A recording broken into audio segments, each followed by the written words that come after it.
So the following steps are how to upload your video to YouTube. Everyone with a school email account has a YouTube channel associated with it.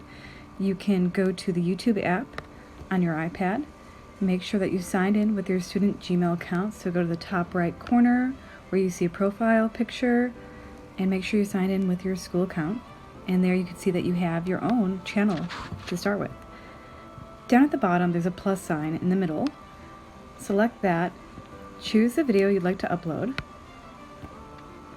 Here gives you the ability to edit by trimming or adding a filter to your video. Click Next.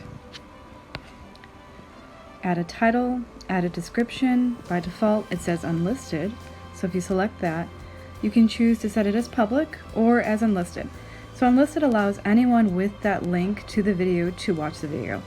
So for this purpose, I'm going to keep it as unlisted.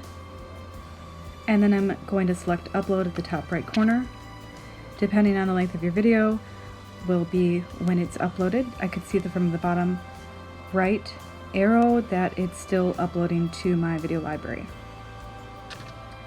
I'm going to go to my profile picture up at the top right, go to my channel, and then because I selected unlisted, I'm going to have to select manage videos to view that unlisted video. Otherwise it will show up in your video stream here under uploads. So as I select manage videos, I'll be able to see the video that I just uploaded, and then I'll press the share arrow button to copy that link, and then paste that link into whatever platform, email, Canvas, to share with everyone to see your great video. And that's it.